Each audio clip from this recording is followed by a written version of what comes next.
Karina, we're so excited to have you with us. Thank you so much for giving up the time. I know you're incredibly busy, and for joining us for this chat.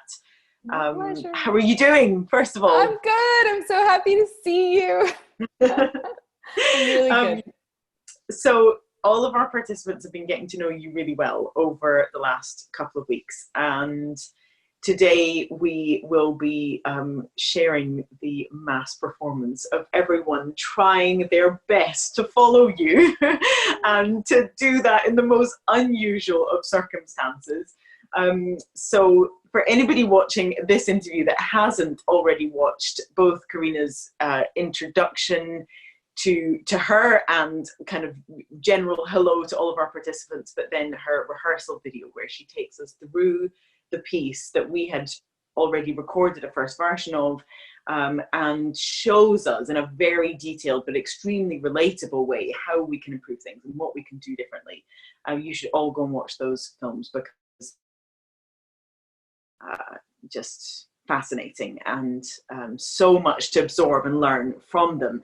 But we thought we would, before premiering our redone version of the Thomas Tallis Fantasia, have a chat with you about some of the mystical components of conducting, and try, if it's at all possible, to help us even more get inside the mind of somebody who does what you do. I think maybe more than any profession, but certainly in the music profession, there is so much that people can't possibly understand, and so many questions that people have that I think are, if I may say so, like, very few conductors do a good job of trying to enlighten us about what it is. And maybe that's the way it's always meant to be. You know, it's just something that can't be described in words. But I thought I would just start by asking you, what actually was that moment that you decided, this is, I'm going for this. This is what I want to do, and I'm taking the plunge.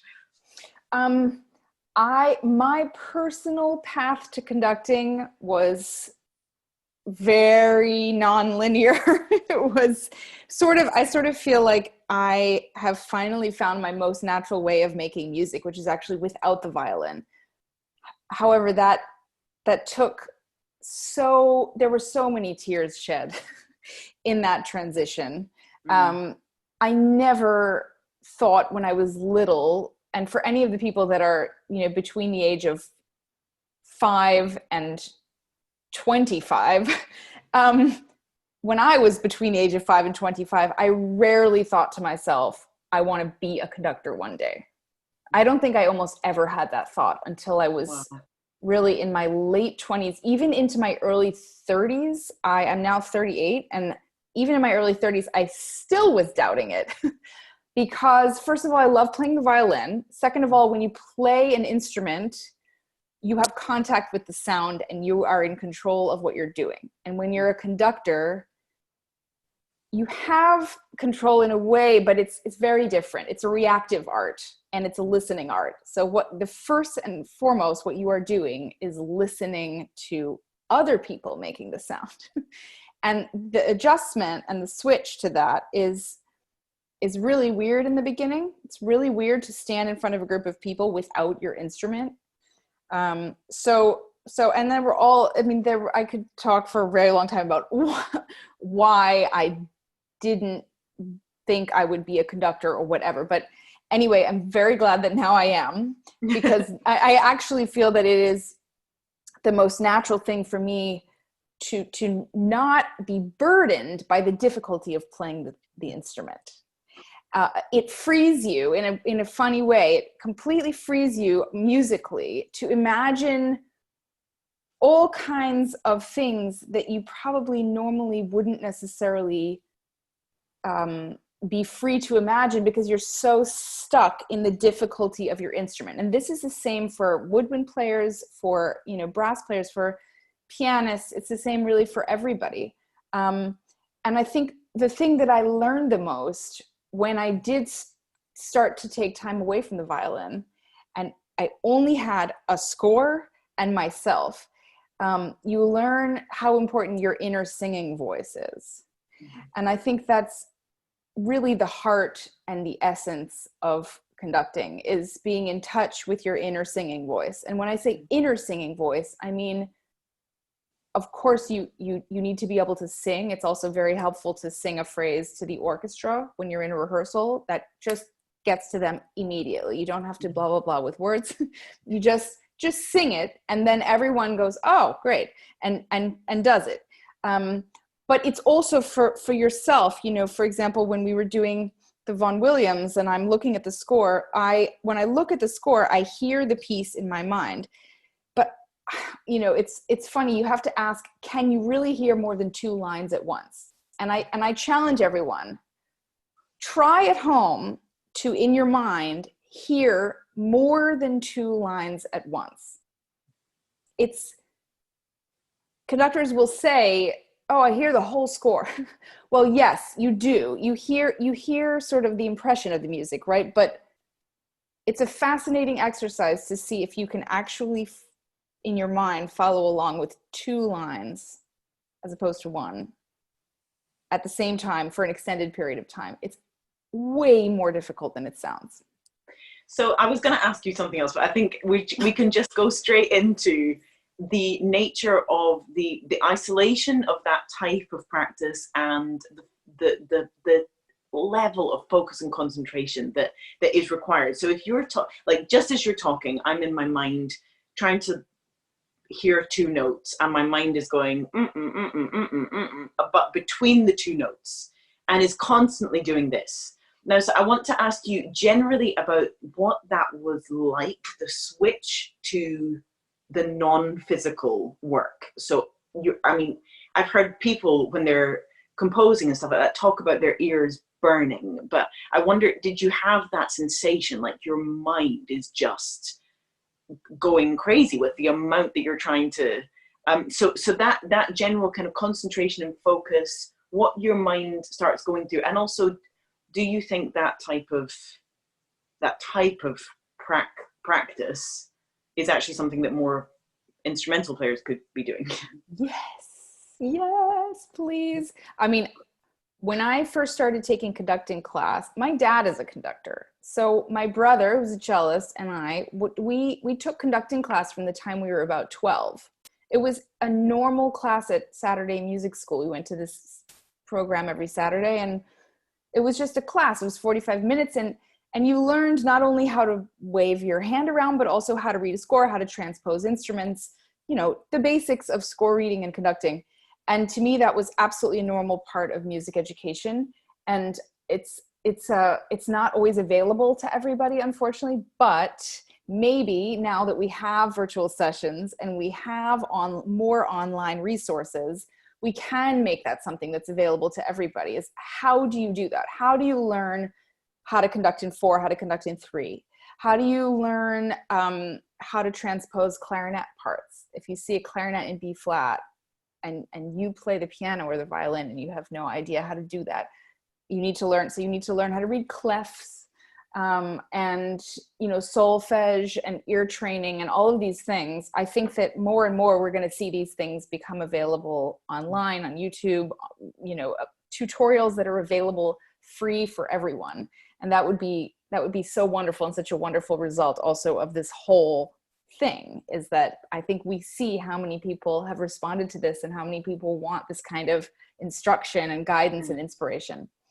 So yeah, sorry, I like completely went on a tangent. Didn't answer your question. It was a brilliant you asked if my head is exploding. I love a tangent. Yes.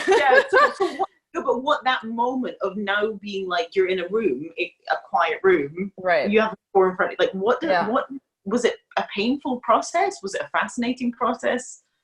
It was not a painful process. It's a fascinating process. It's a fun process. It's also extremely exhausting. So score study is something that has to be, if anybody is studying for an exam in school or anything, I highly recommend the technique of spaced repetition. If you're learning a language, anything, if you're trying to memorize a piece, spaced repetition being the idea that You can study something very intensely, but for a short period of time, and then take a break and return to it at a later time, let's say the next day or 2 days later, and again, study it again in a very intense way, but for a very short period of time.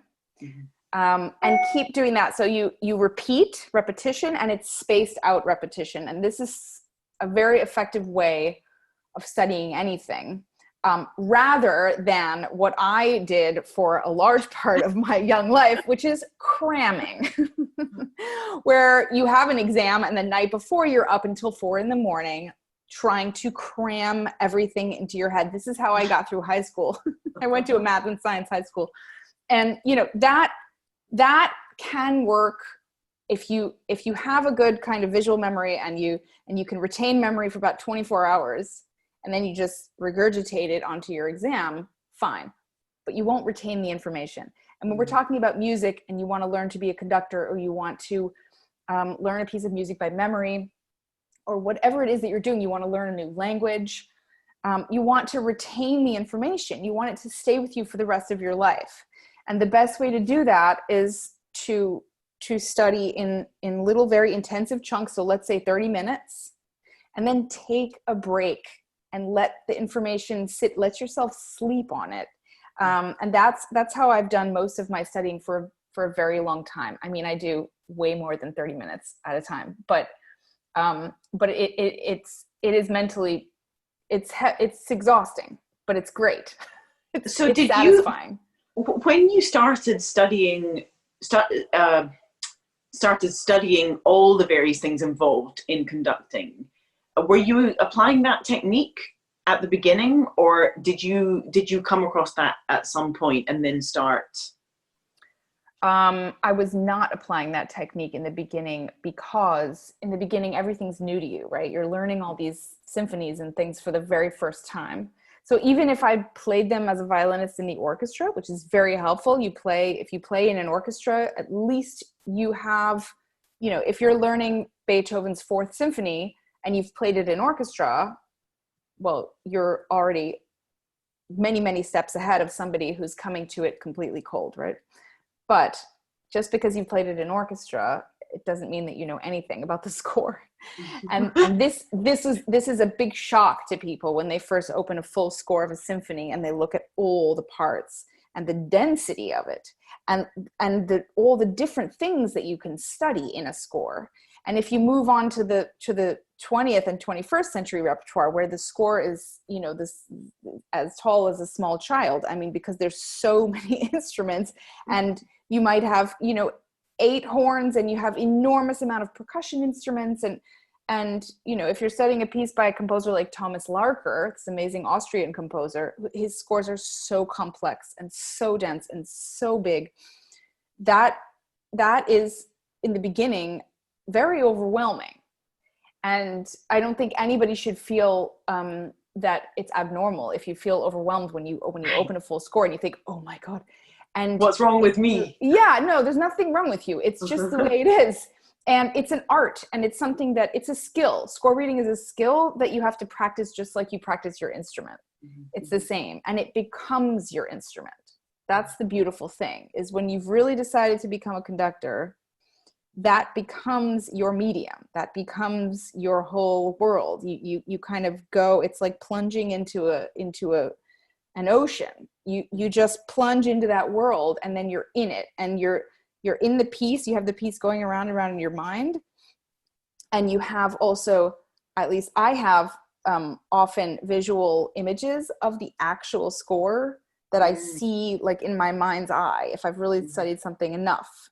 And it's a combination of that with the music itself. I sometimes even see page turns when I'm conducting something, because I've looked at it so many times that so it's a lot of time, it's a lot of studying, but when you love the music a lot and you love doing that, and you just want to explore why it sounds the way it sounds, and you want to explore why the composer wrote it this way, and why does this particular moment give me goosebumps.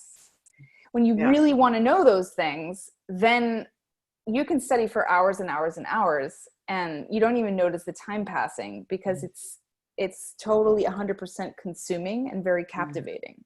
Yeah. I wondered, could you actually take us into the first time or the first couple of times you stood in front of an orchestra? And what I would also love to know, which I think I won't be the only one, but would love to know this, is in that first, I don't know, year or so of doing this job, were you assessing the potential for fakery is maybe the wrong word, but like how seriously do you have to know everything? What I want you to advocate for non-fakery is what I want you to do, because I know that you have spoken to me beforehand about like concertos we've played together. You know everything that's in there. There's no cutting corners. Like, you're not just gliding by. And I so, because it's a genuine question a lot of people have about conductors, like, oh well, you know, you've covered your back basically for the piece. You know that you're not going to conduct in the wrong time, in the wrong meter at the wrong time, and that like everything's okay. But what, like, does that really mean? How much of an interpretation do you really have? So those are two like slightly different questions. But okay. First of all, I'm very purist about I'm purist. I don't know if that's the right word. I'm very, very diligent. I've always been the kind of person that liked to do homework. And likes to like be thorough about things. But that being said, I'm also a huge procrastinator. You and I have discussed this quite a bit. And I function best when I have a deadline, which has made this whole crisis situation interestingly challenging for me. Because then you have to create your own deadlines, right? So when it comes to, it's funny because I had this conversation with Alan Gilbert one time, and he said that the fear of being unprepared is so great for him that that's the thing that drives him to study in such tremendous great detail. And I relate to that statement very much. I also find that because I played in some professional orchestras that are really great, and I had colleagues around me, and I sort of, for years, I had a sense of that whole culture of what it's like to play in those great orchestras and the way the players talk and the amount of knowledge they have.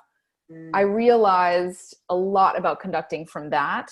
And I realized that it really has nothing to do with beating time.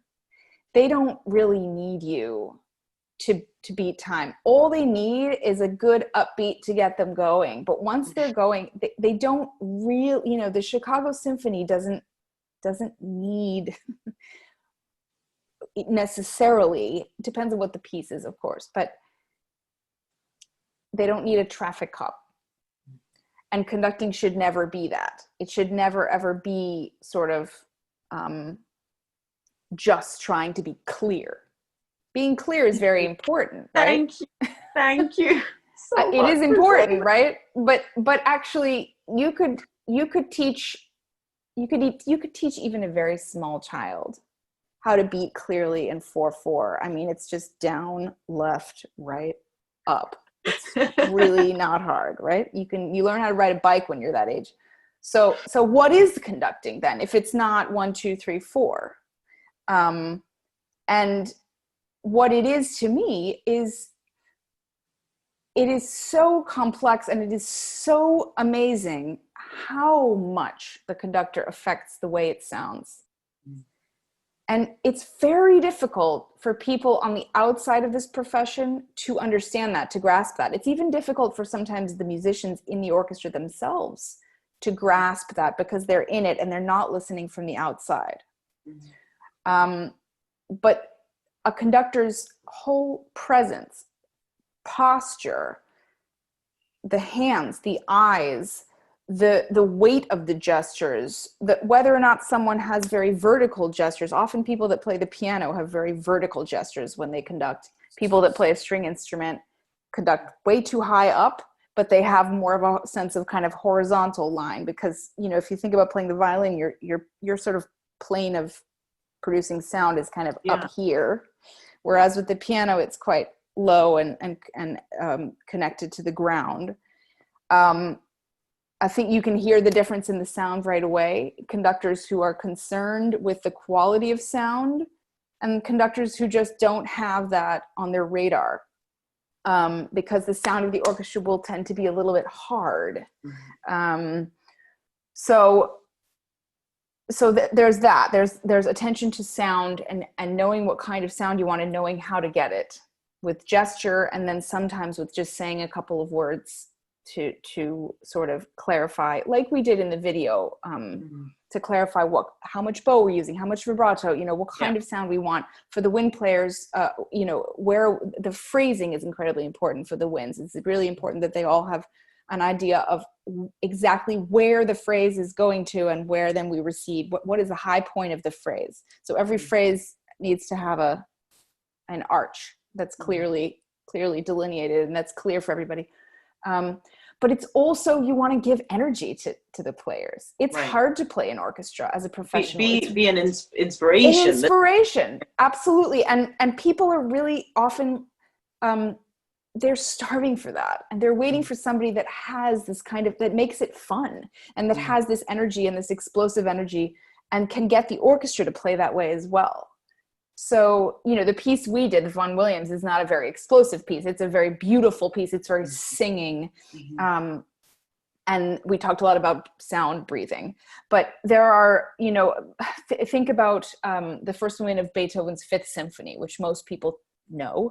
That has a completely different character from the Vaughan Williams. So as a conductor, the first thing you want to think about is, what is the character of the music? What does the music mean? Is it furious? Is it angry? Is it dramatic? Is it beautiful? Is it lyrical? Just adjectives, find adjectives, and create a concept in your mind. And you have to be able to physically show that with your hands, with your face, with your eyes. You want to be able to look at the players in the eyes so that you hold their attention, and so they feel connection with you. And when I used to play in orchestra, I used to just wait, especially playing with Bernard Haitink. I used to wait until just once per concert, if he would just look in my eyes, I was happy. Just once, because I was sitting in the back of the second violin. And then I felt connected to him somehow, just from that eye contact. It's the conductor acknowledges that yes, I see you, you are there, we are sharing this together, you know? All those things. So we've talked quite a lot throughout the sessions about trying to encourage young people to have a connection physically to the embodiment of music. And just for anybody young that's watching, that I just want them to really absorb what you've just said. Is there's an entire process before the physical rehearsal begins, and for us, you know, even before the practice begins, to consider how entirely physical and entirely emotional and entirely psychologically you can be an embodiment of what this piece means. What is the state generally that I can be in that allows me to capture its meaning as much as possible? And I imagine that for you, there wouldn't be another way for you other than to do that pretty much in silence. It's a contemplation, almost like a meditation. Yeah, you definitely need quiet, and you need to start to hear the piece in your mind.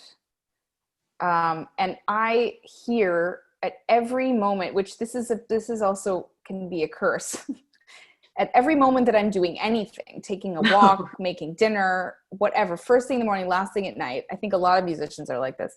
There is something, often more than one thing, playing in my mind like a recording. It is as if there's a recording going on in my mind, to the point that if someone plays music on a radio or something, sometimes I'm like, can you please turn that off? Because it's then it's that and the thing that's in my mind already, and it's just too much.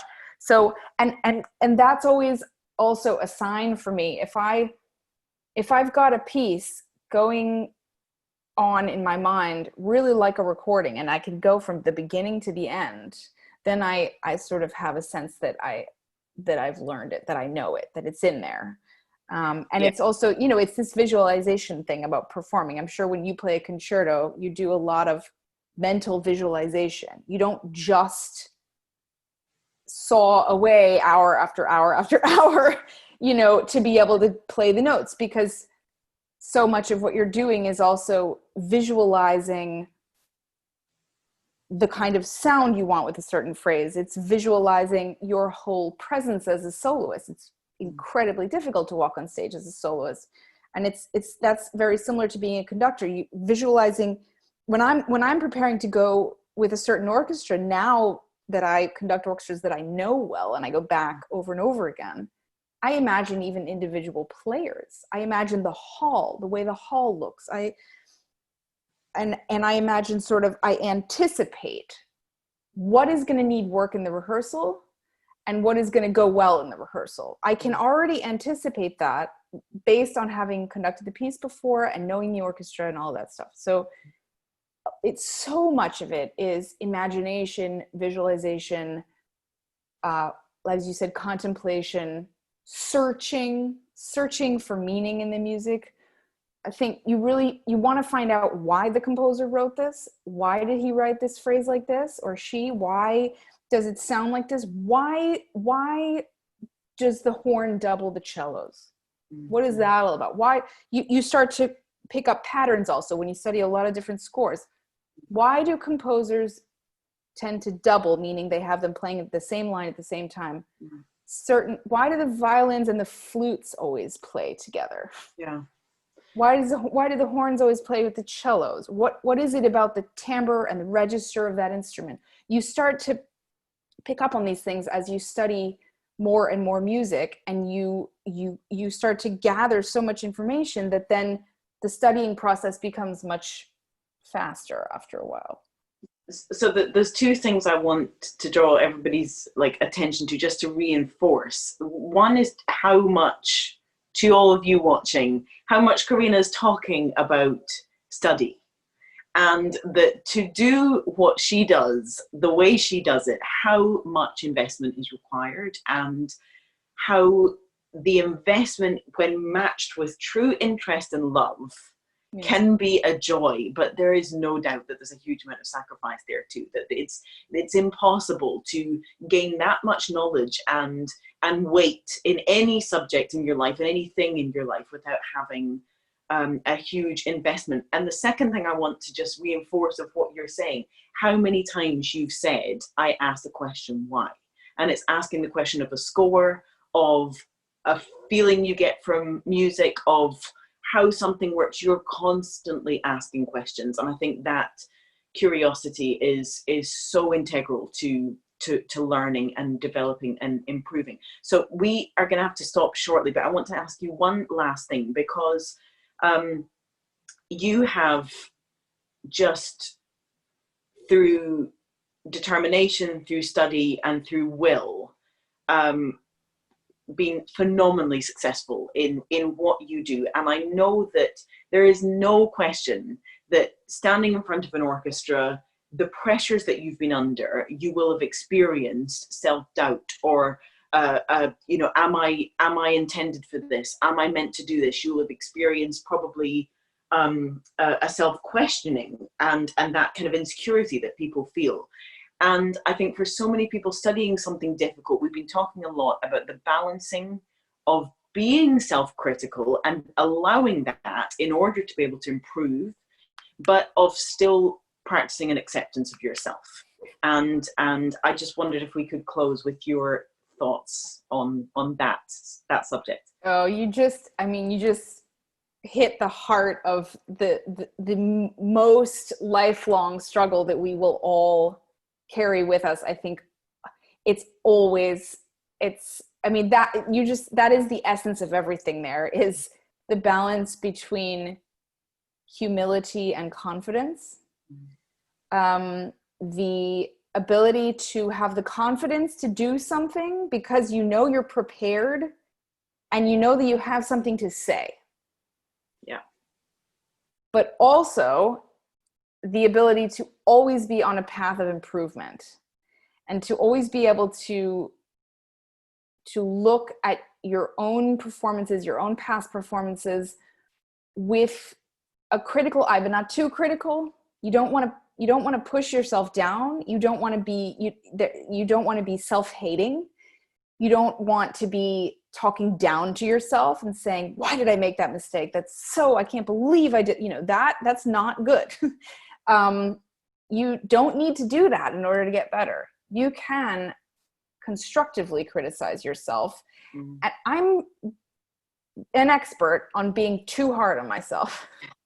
So I'm telling everybody this because it's something that I struggle with on a regular basis to this day. And we've had conversations about also, public criticism, because when you become a public figure, you become an artist that's known, you get weird reviews sometimes, you get weird comments on Facebook from people and YouTube, and there are all kinds of anybody can go and write a weird comment, right? So you have to be able to take those things with a grain of salt, believe in what you're doing, and know that you're not going to please everybody, and that doesn't matter. That's not the point. And also the most important thing, it's not about you. It is just not about you. Conducting, that people make way too big a deal out of conductors, in my opinion. The conductor is a conduit. The conductor is someone who serves a functional role. It's the musicians who are playing, and it's the audience who is listening to that. And the conductor is serving the music. And it's important to remember that. And we all serve the music, and we all also that's the beauty of this, is that when we go into a rehearsal, we can forget about ourselves, and we can forget about our problems, and we can forget about whatever happened at home that day, whatever struggles we're going through, and go completely into the world of the music that you're rehearsing, and really make that your world for those 2 hours or however long your rehearsal is. That's your world. And if everyone is 100% focused just on the music, I promise you, you will forget about your problems with self-confidence or doubting or whatever. You just will forget about it because you realize, well, it's not about me. And a lot of time you think, oh, what is so-and-so thinking of me? So-and-so is probably not thinking of you at all. They're probably thinking about themselves. So just do your thing, do your thing and believe in the music and be a nice person, and things will be really enjoyable that way. And you can enjoy your life in music that way. Thank you. Oh my goodness. Thank you. So I just want to eat up every word. I'm just gonna like take that little clip out and just play it to myself every morning. And everybody listening should be doing the same. Karina, thank you so much. I just feel like I've learned so much in the last half an hour. We're so grateful. Thanks. You for giving up the time. Thank you so much. You're welcome.